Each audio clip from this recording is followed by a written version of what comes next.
राम जपूं नाग से सब दुख नाने दोय विश्वास जो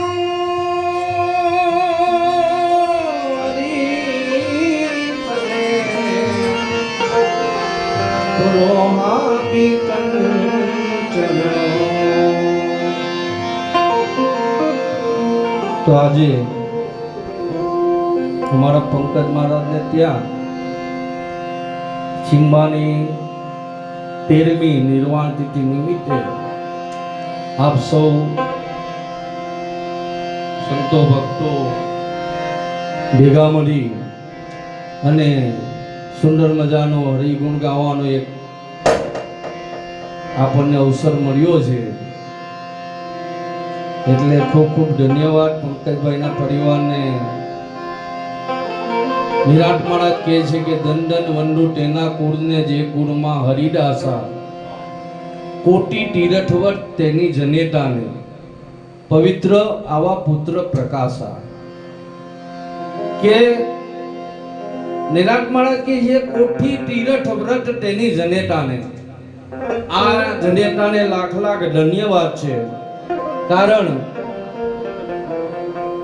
ઘણા એમ કે છે કે માતાને કે જનની જને તો તું ભક્ત જણજે કા દાતાર કા સૂર, નહીતર રેજે માટો વાંજરી મત ગુમાવીશ નૂર। જનેતાને એવું કીધું છે કે તું આવા પુત્ર સપૂત જોડજે। કારણ કે ઘણા આપણે જોઈએ છે તેની જનેતાને સાંજ પડે અને માને બહાર ભાગવું પડે છે। આજની આ આપણી આંખે જોઈએ છે।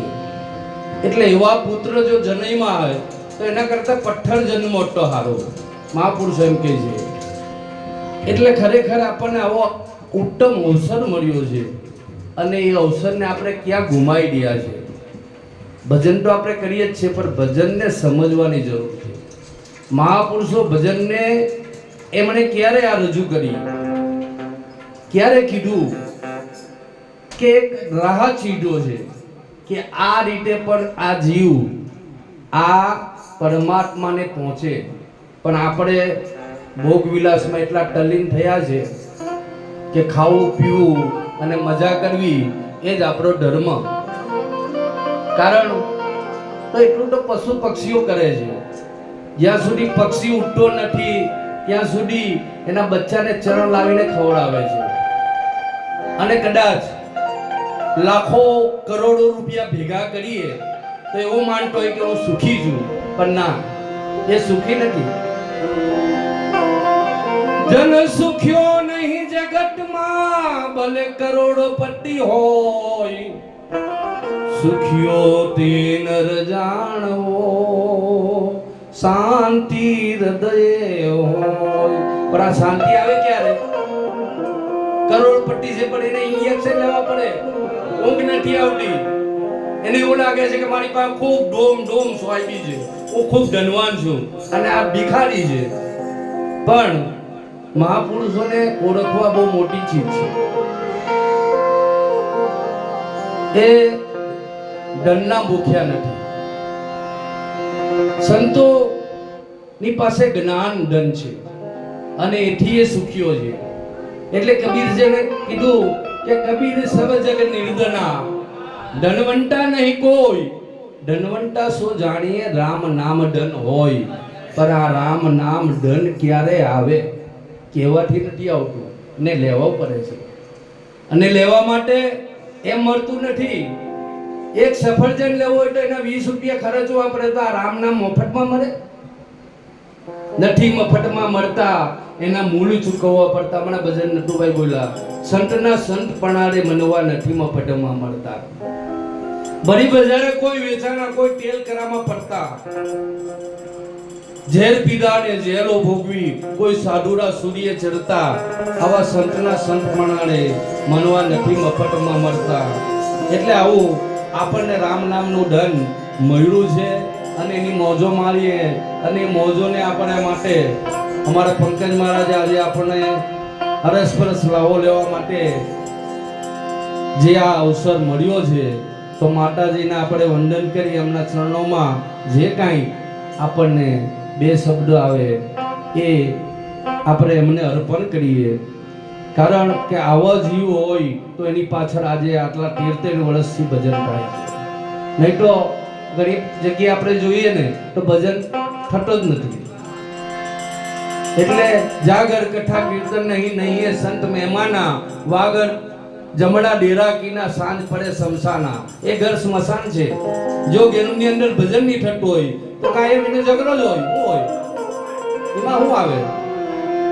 ભજન નહીં હોય તો એમાં ઝઘડો આવે. એટલે મહાપુરુષે કે ભજન પરમાત્માનું થવું જોઈએ અને તો જ આ હરિ કીર્તનથી હરિના પરમાત્માના નામથી આવા જે ખોટા તત્વો છે એ બહાર ભાગે.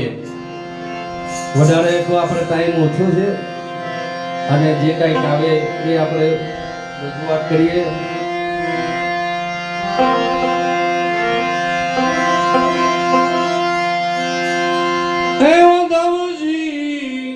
એમ મારા વાલાને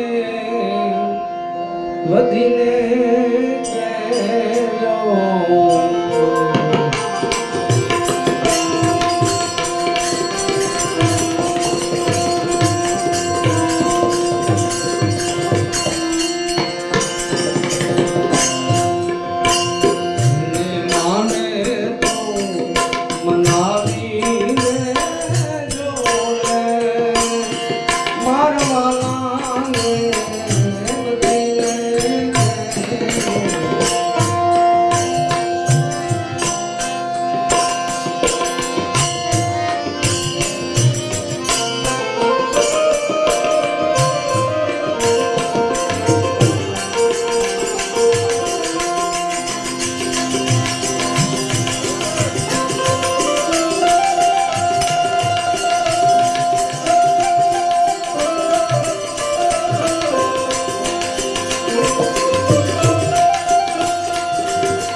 Thank